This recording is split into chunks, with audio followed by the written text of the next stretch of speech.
Caríssimos irmãos, nós estamos celebrando hoje, na Quinta-feira Santa, o dia em que nós lembramos e tornamos presente a última ceia de nosso Senhor. São Paulo, ele chama a última ceia de Eucaristia, de ceia do Senhor. E segundo o comum sentir da Igreja, a cronologia dos últimos momentos da vida de Jesus, que nos oferece São João, é aquela que realmente corresponde aos fatos. E assim sendo, a última ceia de Jesus não foi propriamente uma ceia pascal, mas uma solene refeição de despedida, ou a última ceia.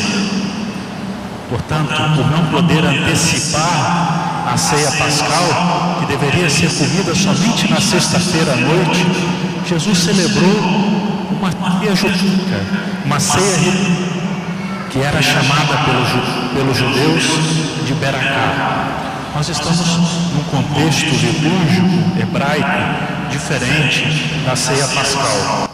E nesse rito que acontecia na sinagoga, ele era composto por uma série de orações chamadas de Beracá, porque eram orações de ação de graças.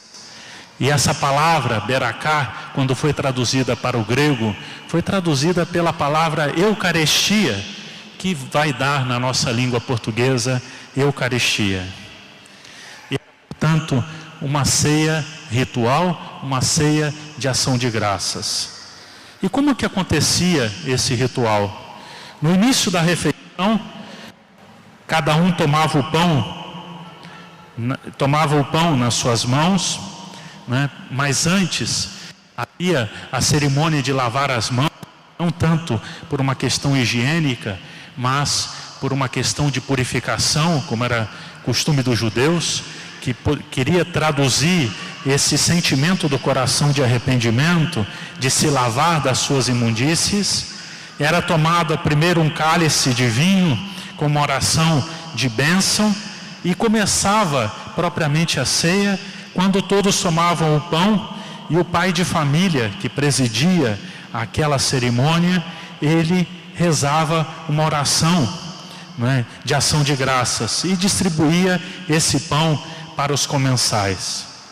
E nós lemos que foi isso o que aconteceu na última ceia, como acabamos de escutar. Jesus tomou o pão, recitou a oração de bênção, distribuiu e disse aquelas palavras: isto é o meu corpo. E depois, na bênção do pão, era servido os alimentos de costume.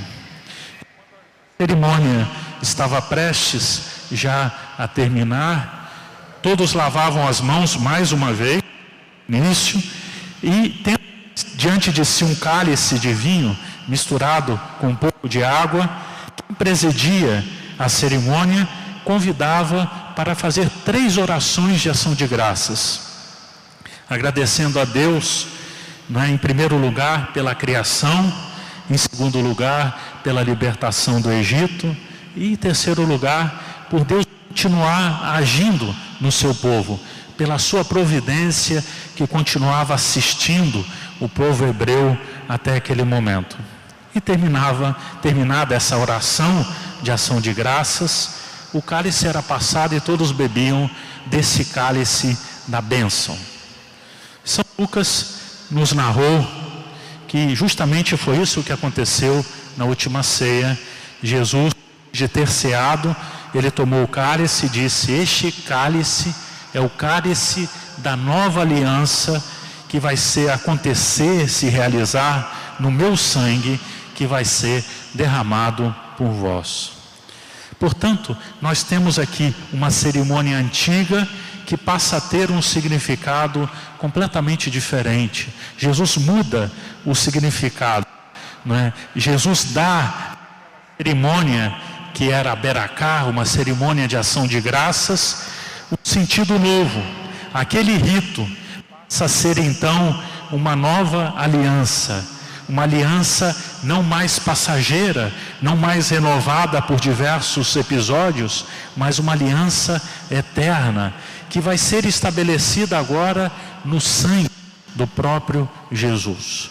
Jesus, como ele diz que as figuras já chegaram ao seu fim, nós estamos agora diante da realidade do Novo Testamento, dessa nova fase da história da humanidade. Nosso Senhor quis que aquilo que acontecia naquele momento de despedida, naquele momento tão especial, não fosse apenas um ato acontecido, mas que ele se prolongasse na vida da igreja dali em diante. E foi por isso que Jesus disse aos apóstolos: fazei isto em memória de mim. Portanto, naquela ceia, naquela sua última ceia, Jesus instituiu não só a Santíssima Eucaristia, mas também nos deixou sacerdócio, o sacramento da ordem.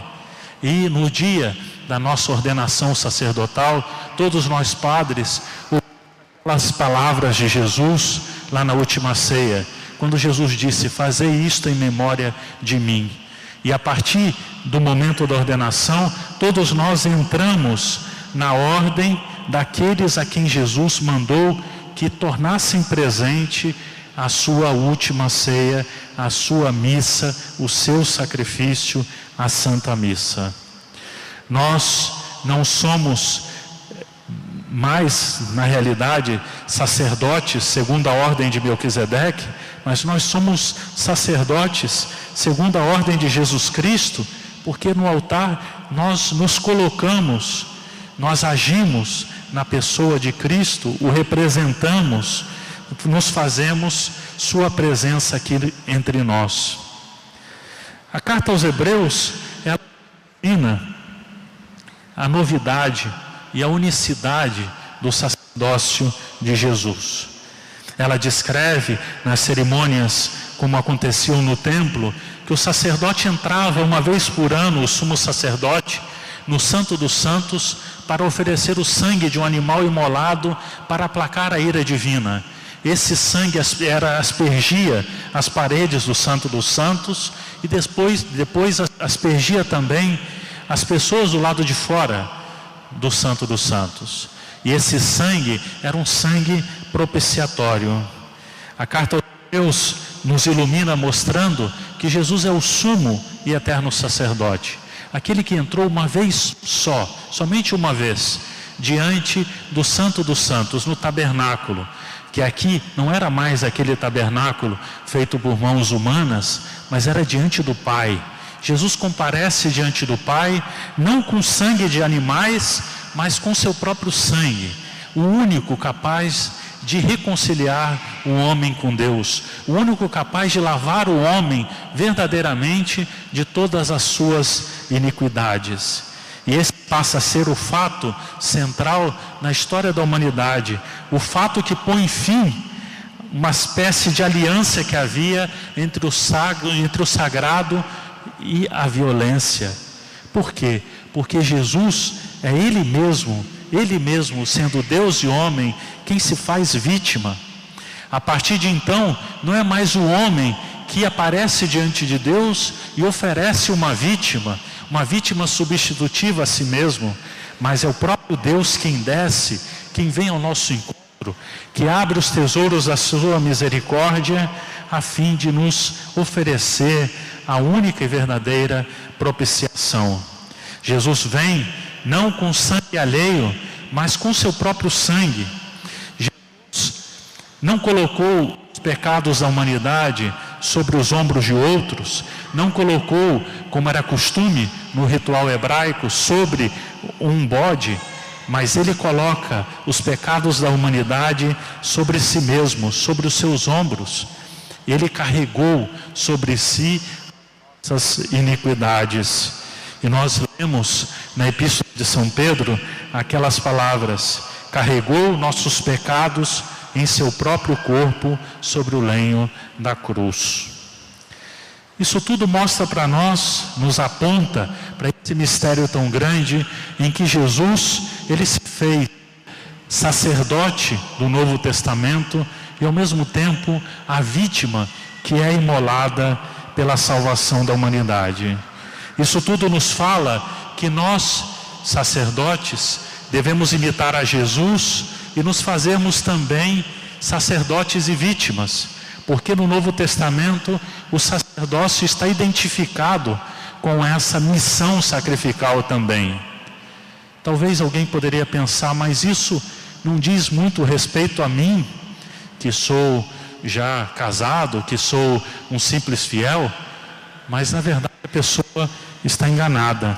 Tudo isso tem uma relação para com toda a igreja, para com todos nós que estamos aqui. Não é? Nós lembramos que pelo santo batismo nós nos tornamos filhos de Deus, nós nos tornamos membros de Cristo, nós nos tornamos membros da sua igreja. E pelo santo batismo todos passam a participar de alguma forma do sacerdócio comum dos fiéis. Na igreja existem duas espécies de sacerdócio. O sacerdócio comum dos fiéis é aquele que todo batizado participa, e o sacerdócio ministerial, aquele que é conferido aos sacerdotes no dia da sua ordenação sacerdotal. É o único que é capaz de celebrar validamente a Santa Missa, o único capaz de perdoar os pecados no sacramento da penitência. Mas todos os fiéis, em alguma medida, participam, não é, do sacerdócio de Cristo. Todos os fiéis, eles são também chamados a participar de uma maneira ativa e verdadeira do seu sacrifício. Todos os fiéis são chamados a oferecer a vítima no sacrifício da missa e também a se oferecer com o sacerdote e com Cristo na Santa Missa.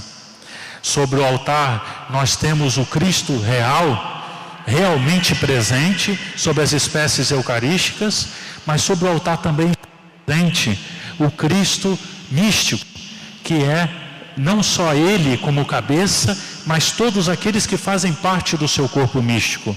Toda a igreja se torna presente também no sacrifício de Cristo na Santa Missa. Então, essa verdade é muito importante. Eu sou chamado também, cada um que está aqui pode dizer, eu sou chamado também a oferecer o sacrifício, e sou chamado também a me oferecer no sacrifício. E para isso, vamos ao cerne, ao núcleo mais importante da Santa Missa. Vamos considerar as palavras da consagração. Não é? Por isso, prestemos atenção a essas palavras. Diz o sacerdote no momento da consagração: tomai todos e comei, isto é o meu corpo, tomai todos e bebei, este é o cálice do meu sangue. O sacerdote repete as palavras de Jesus na última ceia. Procuremos então entender o que significa esse corpo e sangue que Jesus oferece lá na sua última ceia e que continua oferecendo de uma maneira mística em cada missa que acontece na igreja. Nessa palavra corpo, na linguagem bíblica, ela não tem exatamente o mesmo significado que nós temos no sentido comum dos nossos dias.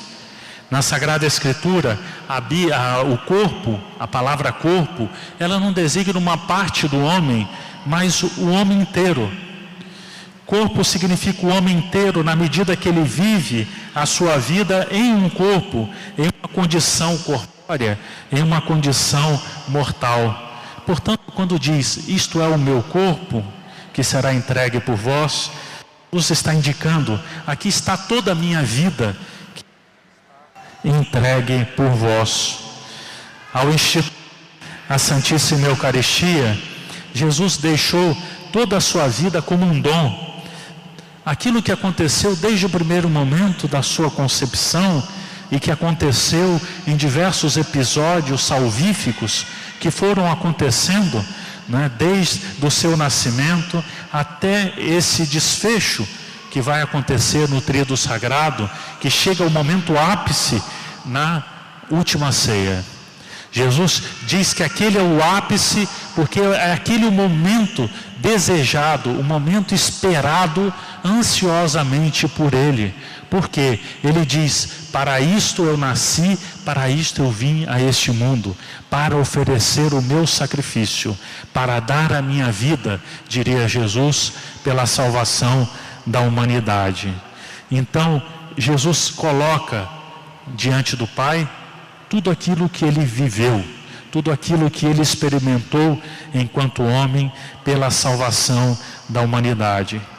E em seguida Jesus toma o cálice e diz: este é o cálice do meu sangue, o sangue da nova e eterna aliança. Se quando Jesus ofereceu o pão, ele disse que ali estava toda a sua vida, o que Jesus poderia acrescentar oferecendo o cálice? O que simbolizaria esse sangue que vai ser derramado por nós? Evidentemente que na mesma linha, a palavra sangue não designa exatamente uma parte da vida da pessoa, mas o sangue, ele acrescenta a oferenda que ele fez da sua vida, acrescenta a sua morte.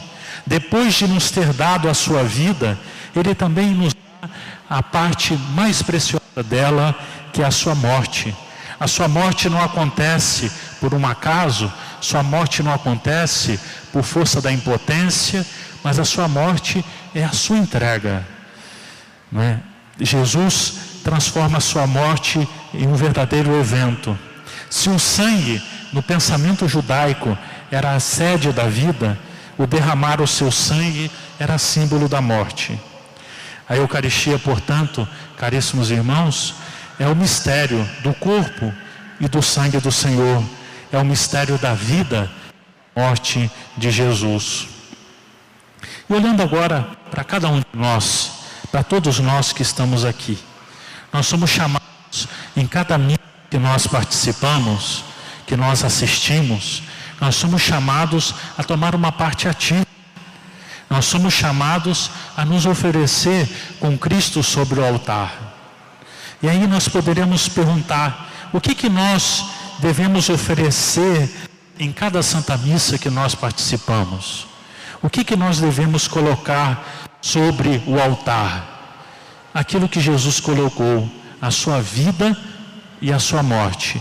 Nós devemos colocar a nossa vida e a nossa morte. Com a palavra corpo, nós devemos oferecer a Deus todos os detalhes que constituem a nossa vida.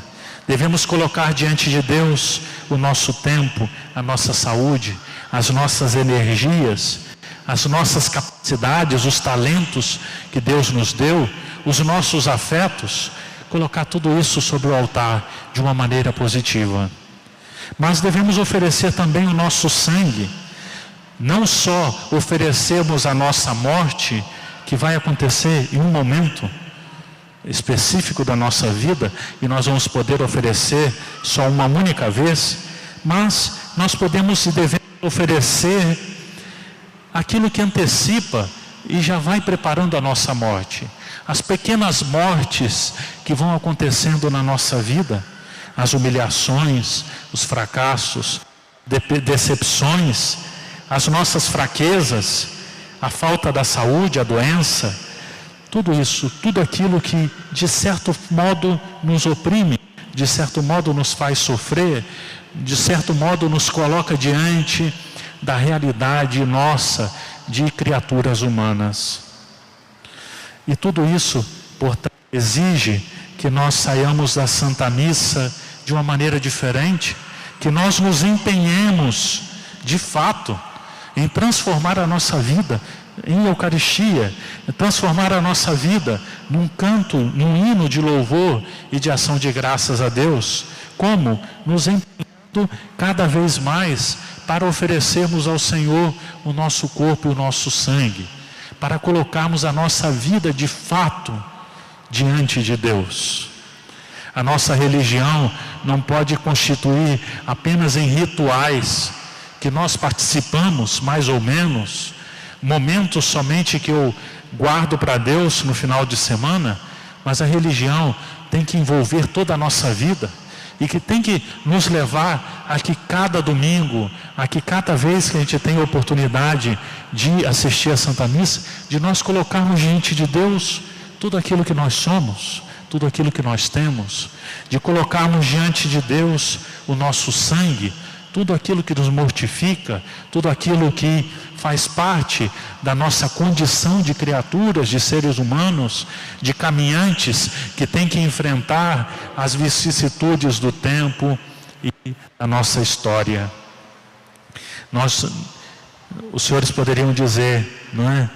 Nós não somos chamados a celebrar no altar a Eucaristia, mas somos chamados a participar de uma maneira ativa da Eucaristia, a transformar a nossa vida em Eucaristia.